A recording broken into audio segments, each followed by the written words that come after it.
Assalamualaikum dear students, I hope that you are all fine and doing your best in your life. My name is Madni and I am your biology teacher. Now from the today I am starting a lecture series on the 9th class biology. The first lesson that I decided to give the lecture of the 9th class biology is basically the chapter number 5, cell cycle. So the first topic of this lesson is basically the cell cycle. What is the definition of the cell cycle? Cell cycle is basically the series of the events from the time a cell is produced until it completes the mitosis and produces the new cell. Cell cycle है क्या? Cell cycle एक series of events है, processes है, जिसमें हमारे पास एक cell के पैदा होने से लेकर दो सेल के पैदा होने तक जो जो प्रोसेसेस, जो जो इवेंट्स, जो जो वाकयात टेक प्लेस होते हैं, उन सारों को हम लोग क्या कहते हैं, वो हमारे पास सेल साइकिल के जुमरे में आते हैं, सेल साइकिल की डेफिनेशन में इंक्लूड होते हैं. So it is the series of the events from the time a cell is produced until it completes the mitosis and produces the new cell. जब तक एक सेल माइटोसिस कंप्लीट नहीं कर लेता, एक से दो सेल में डिवाइड नहीं हो जाता, तो हमारे पास ये सारे प्रोसेस एक सेल के दो सेल में डिवाइड हो जाने तक जो जो इवेंट, जो जो प्रोसेसेस टेक प्लेस होते हैं, उसको हम लोग क्या कहते हैं बेटा? सेल साइकिल कहते हैं. अब सेल साइकिल की हमने डिवीजन की हुई है, उसको फेजेस में डिवाइड किया हुआ है. First phase is interphase and the second phase is the mitotic phase और एम फेज और द डिवीजन फेज. हमने इंटरफेज को ना प्रिपरेटरी फेज भी कहते हैं और एम फेज को हम लोग माइटोटिक फेज भी कहते हैं या फिर डिवीजन फेज भी कहते हैं. अब इंटरफेज क्या है हमारे पास? सबसे पहले इंटरफेज की बात करते हैं. इंटरफेज हमारे पास ना वो फेज है, हम लोग इसको प्रिपरेटरी फेज भी कहते हैं. अब आप सोच रहे हो कि हम लोग इंटरफेज को प्रिपरेटरी फेज भी क्यों कहते हैं? इंटरफेज को प्रिपरेटरी फेज इस वजह से कहते हैं because in the interphase the cells metabolic activity are very high. Cells basically prepare itself for the cell division के लिए. मतलब कि सेल्स इंटरफेस के दौरान सेल ना अपनी हर चीज़ को डबल कर रहा होता है, ताकि हमारे पास जब एम फेज में जाएं या फिर डिवीजन फेज में जाएं तो एक से जब दो में कन्वर्ट करें तो हमारे पास हर चीज़ की डबलिंग मौजूद हो. माइटोकॉन्ड्रिया दो मौजूद हो, गोल्जी एपिटाइटिस दो मौजूद हो, एंडोप्लाज्मिक रेटिकुलम दो मौजूद हो, ताकि दो अलग अलग सेल्स में वो मौजूद हम लोग उसको डिवाइड कर सकें. तो हमारे पास बेसिकली तो जो इंटरफेज है ना, इंटरफेज हमारे पास ये लॉन्गेस्ट फेज है, सेल साइकिल का लॉन्गेस्ट फेज है. अगर 100% सेल साइकिल है, 100% में से जो 90% सेल साइकिल का जो इवेंट है ना, वो हमारे पास इंटरफेज होता है. अब इंटरफेज में होता क्या क्या है, मैंने बात की, इसको प्रिपरेटरी फेज भी कहते हैं और ये भी कहा कि क्यों कहते हैं. तो इसके दौरान जो इवेंट्स टेक प्लेस होते हैं, हम कहते हैं इंटरफेज के दौरान सेल्स की जो मेटाबॉलिक एक्टिविटीज़ होती हैं बहुत ज़्यादा हाई होती हैं. मतलब सेल चीज़ों को बहुत ज़्यादा तेज़ी से प्रिपेयर कर रहा होता है, केमिकल रिएक्शंस बहुत ज़्यादा फास्ट और तेज़ी से हो रहे होते हैं. सेकेंड, हमारे पास ना सेल्स खुद को प्रिपेयर कर रहा होता है सेल डिवीजन के लिए, ताकि नेक्स्ट फेज में जाए और सेल की डिवीजन कर सके, उसको खुद को प्रिपेयर कर रहा होता है, हर चीज़ की डबलिंग कर रहा होता है. Then it covers the 90% of the cell cycle. Then after that we discuss about the M phase, mitotic phase और द डिवीजन फेज. ये तीनों ना एक ही चीज़ के नाम है. एम फेज को हम लोग माइटोटिक फेज भी कहते हैं और हम लोग डिवीजन फेज भी कहते हैं. इसको डिवीजन फेज क्यों कहते हैं? डिवीजन फेज इस वजह से कहते हैं क्योंकि इसमें सेल की चीज़ें उसने प्रिपेयर कर ली हैं. एम फेज में उसने चीज़ें प्रिपेयर कर ली हैं. अब क्या करना है उसने बेसिकली तौर पर, अब चीज़ें प्रिपेयर हो चुकी हैं हमारे पास एम फेज के, हमारे पास इंटरफेज में चीज़ें प्रिपेयर हो चुकी हैं, हर चीज़ की डबलिंग हो चुकी है, अब उसको डिवाइड करना है. तो जो डिवीजन होती है ना वो एम फेज में होती है और हमारे पास इस वजह से हम लोग एम फेज को ना डिवीजन फेज भी कहते हैं.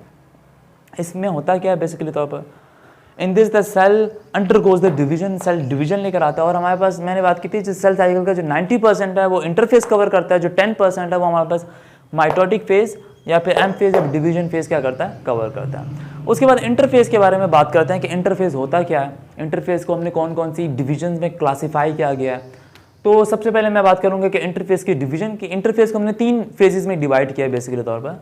एक G1 फेज होता है, एक हमारे पास S फेज होता है और एक हमारे पास G2 फेज होता है.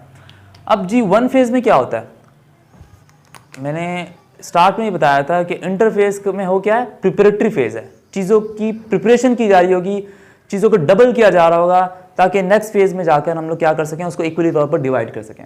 तो हमारे पास जो इंटरफेज है, इंटरफेज को मैंने कहा 3 फेजेस में डिवाइड किया, एक G1 फेज में, S फेज में और G2 फेज में. जो हमारे पास G1 फेज है, G1 फेज में नंबर ऑफ ऑर्गेनेलीज इंक्रीज हो रही होंगी. हमारे पास नंबर ऑफ ऑर्गेनेलीज इंक्रीज होंगी, मतलब माइटोकॉन्ड्रिया इंक्रीज हो रही होगी, उसकी डबलिंग हो रही होगी, सिंथेसिस हो रही होगी. जो गोल्जी एपिटाइटिस है उसकी सिंथेसिस हो रही होगी, एंडोप्लाज्मिक रेटिकुलम है उसकी डबलिंग हो रही होगी. मतलब हर चीज़ को डबल किया जा रहा होगा. उसके बाद हमारे पास जब हर चीज़ को सेल डबल किया जाएगा हमारे पास एक साइटोप्लाज्म में, क्योंकि ऑर्गेनेलीज हमारे पास सेल के साइटोप्लाज्म में मौजूद होती हैं. जब हर चीज़ को डबल किया जाएगा तो क्या होगा, हमारे पास सेल का साइज इंक्रीज होगा. जो सेकंड स्टेप टेक प्लेस होता है G1 फेज में, वो सेल का साइज इंक्रीज होता है. और थर्ड फेज में क्या होता है, हमारे पास प्रोटीन की सिंथेसिस की जाती है. मतलब प्रोटीन के जो सप्लाई होता है ना वो इंक्रीज हो जाता है. प्रोटीन का सप्लाई क्यों इंक्रीज होता होगा? क्यों? क्योंकि proteins are basically are involve the functional unit है बेसिकली तो ना। ये हमारे पास जो प्रोटीन, हमारे जो एक सेल के जो तमाम फंक्शंस होते हैं ना वो प्रोटीन परफॉर्म करता है। अब प्रोटीन क्या करता होगा, हमारे पास चीज़ों को एक्टिवेट करता होगा और क्या करता होगा, जो हमारे पास स्ट्रक्चर्स हैं उनकी सिंथेसिस को फास्ट, उसकी सिंथेसिस में इन्वॉल्व होता होगा, क्योंकि हमारे पास जो प्रोटीन है हर चीज़, तमाम जो फंक्शंस हैं एक सेल के वो प्रोटीन पे डिपेंड करते हैं, वो प्रोटीन करता है। तो हमारे पास प्रोटीन सप्लाई इंक्रीज हो जाता होगा और मजीद जो सेल्स की जो मजीद ऑर्गेनेलीज है, मजीद जो स्ट्रक्चर्स है उसकी सिंथेसिस की जाती होगी, वो फंक्शंस को परफॉर्म किया जाता होगा। उसके बाद हमारे पास क्या है, उन एंजाइम्स की सिंथेसिस की जाती है हमारे पास G1 फेज में, जो कि नेसेसरी है for the chromosome duplication. G1 phase में मैंने बात की उन एंजाइम्स को सिंथेसाइज किया जाता है जो कि क्रोमोसोम की डुप्लीकेशन के लिए नेसेसरी हैं। अब भाई G1 फेज में क्रोमोसोम डुप्लीकेट नहीं किए जा रहे हैं, बल्कि G1 फेज में उन एंजाइम्स को सिंथेसिस किया जा रहा है जो कि नेक्स्ट फेज में, इससे अगले फेज में क्रोमोसोम की डुप्लीकेशन के लिए ज़रूरी होते हैं। सो मैंने बात की हमारे पास G1 फेज में कौन सी 4 इवेंट्स टेक प्लेस होते हैं बेसिकली तौर पर। सबसे पहले नंबर ऑफ ऑर्गेनेलीज इंक्रीज होती हैं। सेकंड मैंने बात की उसका सेल का साइज इंक्रीज होता है। देन थर्ड वन मैंने बताया हमारे पास के प्रोटीन सप्लाई इंक्रीज हो जाता है। देन फोर्थ वन मैंने क्या बताया, हमारे पास वो एंजाइम सिंथेसाइज होते हैं जो कि हमारे पास क्या होता है, जो कि नेक्स्ट फेज में, मतलब एस फेज में क्रोमोसोम्स की डुप्लीकेशन के लिए नेसेसरी हैं। उन एंजाइम्स को सिंथेसाइज कहाँ किया जा रहा है, G1 फेज में। ये इंपॉर्टेंट एमसीक्यूज भी है। उसके बाद एस फेज में आते हैं कि एस फेज में कौन कौन सी चेंजेस टेक प्लेस होती हैं। इंटरफेज का ये सेकंड स्टेप है, सेकंड फेज है। तो एस फेज में हमारे पास क्रोमोसोम्स की डुप्लीकेशन की जाती है। अब जरा इस बात को जरा समझना कि हमारे पास ना हमारे पास इस एस फेज से पहले हर क्रोमोसोम सिंगल क्रोमैटिड पर मुश्तमिल होता है। हर क्रोमोसोम सिंगल क्रोमैटिड पर मुश्तमिल होता है। लेकिन एस फेज में क्रोमोसोम की डुप्लीकेशन के बाद हर क्रोमोसोम्स के पास कितने क्रोमैटिड आ जाते हैं, 2 क्रोमैटिड आ जाते हैं। अब ये जो ये दरमियान में ब्लैक कलर का पॉइंट दिखाया हुआ है, ये वो पॉइंट है जहां पर 2 क्रोमैटिड्स आपस में क्रोमोसोम के जुड़े हुए होते हैं। सही है। और ये दोनों क्रोमैटिड एक दूसरे की कॉपी होते हैं, डुप्लीकेट होते हैं, रेप्लिका होते हैं। अब ये समझ लें। तो मैंने बात की कि एस फेज में क्या होता है, क्रोमोसोम्स की डुप्लीकेशन होती है। क्रोमोसोम्स की डुप्लीकेशन से पहले हर क्रोमोसोम के पास सिंगल क्रोमैटिड होते हैं। ये बात समझना बहुत जरूरी है, क्योंकि जब आप माइटोटिक फेज पढ़ेंगे, आगे जाके एम फेज पढ़ेंगे, तो ये बात वहां पे मतलब क्लियर हो जाएगी आपको मजीद। और डुप्लीकेशन के बाद हर क्रोमोसोम के पास कितने क्रोमैटिड आ जाते हैं, 2 क्रोमैटिड आ जाते हैं। अब सेकंड स्टेप क्या होता है जो कि हमारे पास एस फेज में टेक प्लेस होता है, सेंट्रियोल्स की डुप्लीकेशन भी टेक प्लेस होती है। अब आप सोच रहे हो कि सेंट्रियोल्स क्या होते हैं। आपने ना चैप्टर नंबर 4 में सेंट्रियोल्स की ऑर्गेनली पढ़ी होगी कि सेंट्रियोल्स क्या होते हैं। सेंट्रियोल्स बेसिकली तौर पर हमारे पास स्पिंडल फाइबर्स बनाने में इन्वॉल्व होते हैं। और स्पिंडल फाइबर्स क्या होते हैं, ये भी हम आगे जाके जब माइटोटिक फेज पढ़ेंगे ये बात क्लियर होगी, लेकिन मैं इसका एक आइडिया दे देता हूँ। स्पिंडल फाइबर्स बेसिकली तौर पर हमारे पास ना ट्यूबुलिन प्रोटीन से मिलकर बनते हैं। ट्यूबुलिन प्रोटीन से बहुत सारी ट्यूबुलिन प्रोटीन्स आपस में मिलती हैं और स्पिंडल फाइबर्स बनते हैं। और स्पिंडल फाइबर्स का फंक्शन ये होता है, ये क्रोमोसोम्स की इक्वल डिस्ट्रीब्यूशन में इन्वॉल्व होते हैं। सो आपने यहाँ पे सिर्फ एक आइडिया रखना है कि हमारे पास ये सेंट्रियोल्स का फंक्शन क्या है। तो हमारे पास यहाँ पे सेंट्रियोल्स की डुप्लीकेशन होती है। मैं यहाँ पे एक डायग्राम बना देता हूँ। आप जब एम फेज में जाएंगे ना, तो आप एक इस तरह से डायग्राम देखेंगे। हमारे पास इस तरह से 2 सेंट्रियोल्स होंगे। ये दोनों सेंट्रियोल्स की डुप्लीकेशन हो जाएगी, ये भी एक डबल हो जाएगा, ये भी अपनी कॉपी बना लेगा। तो दोनों अपनी कॉपी बना लेंगे और दोनों ऑपोजिट पोल की तरफ क्या कर देंगे, मूव कर देंगे। ये ब्लैक वाला इधर आ जाएगा और ये रेड वाला इधर आ जाएगा। सेल मेम्ब्रेन के दोनों करीब आ जाएंगे और ऑपोजिट पोल की तरफ क्या कर जाएंगे, मूव कर देंगे। और इनसे स्पिंडल फाइबर्स ओरिजिनेट होंगे। अब मैंने बात की थी जो स्पिंडल फाइबर्स होते हैं, ये हम आगे जाके इनके बारे में सब कुछ डिटेल से बात करेंगे ये क्या होता है। मैं सिर्फ एक आइडिया दे रहा हूँ कि स्पिंडल फाइबर्स होते क्या हैं। अब ये स्पिंडल फाइबर्स मिलकर बनते हैं बेसिकली तौर पर किससे भला, स्पिंडल फाइबर्स मिलकर बनते हैं हमारे पास ट्यूबुलिन प्रोटीन से। ये हमारे पास ट्यूबुलिन प्रोटीन से मिलकर बनते हैं। ट्यूबुलिन प्रोटीन, ये ट्यूबुलिन प्रोटीन से मिलकर बनते हैं। तो it is the little bit difference है। अब ये हमारे पास एक और यहाँ पे डेफिनेशन है। ये सेंट्रियोल्स है ना, यहाँ पे 2 सेंट्रियोल्स हैं। 2 सेंट्रियोल्स को कलेक्टिवली तौर पर हम लोग क्या करते हैं, मजमूई तौर पर हम लोग पता है क्या कहते हैं, 2 सेंट्रियोल्स को हम लोग कलेक्टिवली तौर पर सेंट्रोसोम कहते हैं। क्या कहते हैं बेटा, सेंट्रोसोम। तो इस बात को अपने ध्यान में रखना। तो एस फेज में मैंने बात की कौन कौन सी 2 चेंजेस टेक प्लेस होती हैं। तो first of all the chromosome की डुप्लीकेशन होती है। पहले हर क्रोमोसोम के पास 1 क्रोमैटिड होता है, then each chromosome consist of the 2 chromatid. Then after that then there is a duplication of the centrioles and the 2 centrioles collectively called the centrosome. तो हमारे पास ये सेंट्रियोल्स की डुप्लीकेशन टेक प्लेस हो जाती है। फिर एस फेज के बाद हमारे पास जो थर्ड स्टेप है हमारे पास इंटरफेज का, वो G2 फेज है। G2 फेज में क्या होता है, हमारे पास प्रोटीन की सिंथेसिस होती है। और कौन सी प्रोटीन की सिंथेसिस होती है, मैंने बात की G2 फेज में प्रोटीन की सिंथेसिस हो रही है। और कौन सी प्रोटीन की सिंथेसिस हो रही है, उन प्रोटीन्स की सिंथेसिस हो रही है जो कि बेसिकली तौर पर स्पिंडल फाइबर्स की फॉर्मेशन में नेसेसरी है। स्पिंडल फाइबर्स कहाँ बनते हैं, हमारे पास एम फेज में बनते हैं, माइटोटिक फेज में। याद रखना, देखें मैंने बात की थी इंटरफेज। इंटरफेज को हमने सेल साइकिल को दो हिस्सों में डिवाइड किया, इंटरफेज और एम फेज। इंटरफेज के हम लोग 3 स्टेप पढ़ रहे हैं, G1 फेज, S फेज और G2 फेज।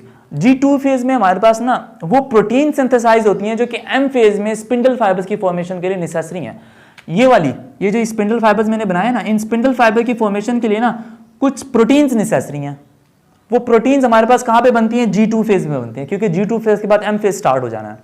और वो कौन सी प्रोटीन्स हैं? मैंने अभी बात की, हमारे पास जो ट्यूबुलिन, ये हमारे पास स्पिंडल फाइबर्स होते हैं, कौन सी प्रोटीन से मिलकर बनते हैं? Tubulin protein. मतलब इन ट्यूबुलिन प्रोटीन को बनाने वाली ये जो ट्यूबुलिन प्रोटीन की जो सिंथेसिस होती होगी ना, ये G2 फेज में हो जाती होगी। फिर हमारे पास एम फेज में जाके ये सारी ट्यूबुलिन प्रोटीन मिल जाती होंगी। फिर वहां पर क्या हो जाती है, वहां पे हमारे पास एम फेज में जाके हमारे पास क्या बन जाता होगा? स्पिंडल फाइबर्स बन जाते होंगे। तो इस बात को अपने ध्यान में रखना है। तो ये 3 स्टेप आपको आई थिंक समझ आ गए होंगे कि हमारे पास G1 फेज में क्या होता है, S फेज में क्या होता है और G2 फेज में क्या होता है। In the G2 phase the protein synthesis take place and those proteins which are necessary to form the spindle fibre formation in the M phase. So इसके बाद हम लोग नेक्स्ट स्टेप में जाते हैं। अब जरा एक चीज को ध्यान में रखना कि हमने जो इंटरफेज को ना 3 ही स्टेप में डिवाइड किया गया है, G1 फेज, S फेज और G2 फेज। बाज़ों का जो 9th क्लास के स्टूडेंट्स होते हैं वो हमारे पास ना ये G0 फेज को भी, एक और फेज हमारे पास G0 फेज, इसको भी इंटरफेज का हिस्सा समझ लेते हैं। ये इंटरफेज का हिस्सा नहीं है, एक और स्टेट है, उसके बारे में बताता हूँ। G0 फेज क्या होता है? सबसे पहले इसकी डेफिनेशन के बारे में बात करता हूँ। सम सेल्स एंटर परमानेंटली और semi permanently into the state of the quiescence, और the some cells stop dividing. So we can say that this cell that is stopped dividing or enter into the state of the quiescence either permanently or the semi-permanently. It's called the G0 phase. Some cells ना divide होना रुक जाते हैं, या तो permanently तौर पर या फिर semi-permanently. Semi-permanently से मुराद कि अपने लाइफ ड्यूरेशन में जो कुछ सेल्स होते हैं कुछ अरसा डिवाइड होते हैं और कुछ अरसा डिवाइड नहीं होते, तो हम उसको कहते हैं सेमी परमानेंटली तौर पर कि ये G0 फेज में एंटर हो गए हैं। कुछ सेल्स परमानेंटली तौर पर G0 फेज में एंटर रहते हैं, मतलब कभी डिवाइड नहीं होते, मतलब मेटाबॉलिकली तौर पे एक्टिव तो होते हैं, फंक्शन तो परफॉर्म करते हैं, लेकिन डिवीजन नहीं करते, तो हम लोग कहते हैं ये G0 फेज में एंटर हुए हैं। तो ये बात आपको जरा समझ आई होगी। मैंने बात की कुछ सेल्स होते हैं जो कि परमानेंटली या सेमी परमानेंटली तौर पर डिवाइड होना रुक जाते हैं या फिर enter into the state of the quiescence. Quiescence कहते हैं बेसिकली तौर पर साकिन हालत में आ जाना, इंक्रीज इन नंबर ना होना, दैट इज कॉल्ड द क्विसेंस। तो हम लोग क्या कहते हैं? इसको G0 फेज कहते हैं। अब मैं एग्जांपल दूंगा कि, लेकिन एक बात को ध्यान में रखना, मैंने बात की है ये रेप्लिकेट नहीं होते, मतलब डिवीजन नहीं करते, लेकिन मेटाबॉलिकली तौर पर ये सेल्स एक्टिव होते हैं, मेटाबॉलिकली तौर पर ये सेल्स एक्टिव होते हैं और अपना फंक्शन भी परफॉर्म करते हैं। तो मैं इसकी कुछ एग्जांपल्स दूंगा G0 फेज में कौन कौन से सेल्स हैं जो कि डिवीजन नहीं करते या फिर परमानेंटली या फिर सेमी परमानेंटली। हमारे पास फॉर एग्जाम्पल आपके पास जो हार्ट के सेल्स होते हैं और जो न्यूरॉन्स के सेल्स होते हैं remain in the G0 phase, ये G0 फेज में ही रहते हैं, ये डिवीजन नहीं करते लेकिन मेटाबॉलिकली तौर पर एक्टिव होते हैं, अपना फंक्शन भी परफॉर्म करते हैं। सेमी परमानेंटली लीवर के सेल्स क्या होते हैं? अपने लाइफ ड्यूरेशन में कभी डिवीजन करते हैं और कभी क्या करते हैं? डिवीजन करना रोक देते हैं। तो हम कहते हैं लीवर के cells enter into the G0 phase semi permanently. ये सेमी का मतलब हाफ होता है, परमानेंटली मतलब मुस्तकिल तौर पर। तो जिंदगी के कुछ ड्यूरेशन में डिवाइड होना और कुछ ड्यूरेशन में डिवाइड ना होना, that is called the semi permanently. Never enter into the G0 phase. हमारे पास मसल्स के जो सेल्स होते हैं they are never enter into the G0 phase, वो कभी G0 फेज में एंटर ही नहीं होते। मतलब जितना भी ऑर्गेनिज्म की जो लाइफ होगी थ्रू आउट लाइफ वो क्या करते रहेंगे? डिवाइड करते रहेंगे मसल्स के सेल। तो आपने इन 3 एग्जाम्पल्स को ध्यान में रखना है। Then after that there is a cycle. ये मैंने साइकिल बनाया, इसको मैं थोड़ा आपको समझा देता हूँ कि साइकिल की तरफ जरा कॉन्सेंट्रेट करेंगे। हमारे पास G1 फेज है। G1 फेज में क्या होता है? मैं जरा एक रिकॉल कर देता हूँ पूरा प्रोसेस।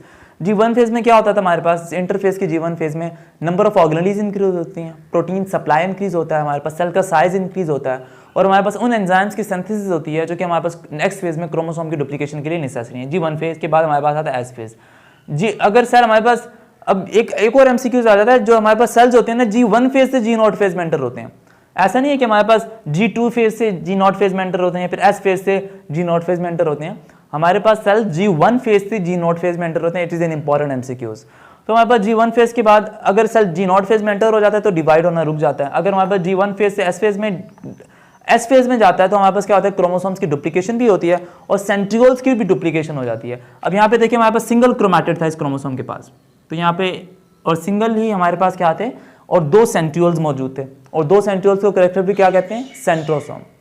अब हमारे पास यहाँ पर आया तो हमारे पास क्रोमोसोम्स की क्या हो गई, डुप्लीकेशन हो गई, और हर क्रोमोसोम के पास हमारे पास यहाँ पे 2 क्रोमैटिड मौजूद हैं, और हमारे पास यहाँ पे क्या हो गया, सेंट्रियोल्स की भी डुप्लीकेशन हो गई, 2 से 4 सेंट्रियोल्स हो गए, और 2 सेंट्रियोल्स को कलेक्टिव तौर पर सेंट्रोसोम कहते हैं। तो हमारे पास बेसिकली तौर पर 4 सेंट्रियोल्स हैं, तो हम इसको ना 2 सेंट्रोसोम कह सकते हैं। यहाँ पे 2 सेंट्रोसोम मौजूद हैं और 4 सेंट्रियोल्स मौजूद हैं।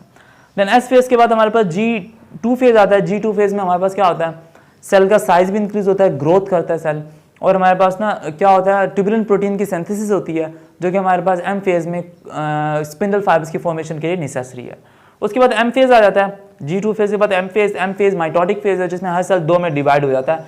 तो हम कहते हैं parent cell convert into the daughter cells with the same number of chromosome. So ये हमारे पास ये एम फेज होता है। आई होप कि टॉपिक आपको समझ आया होगा कि मैंने क्या कुछ बताया है।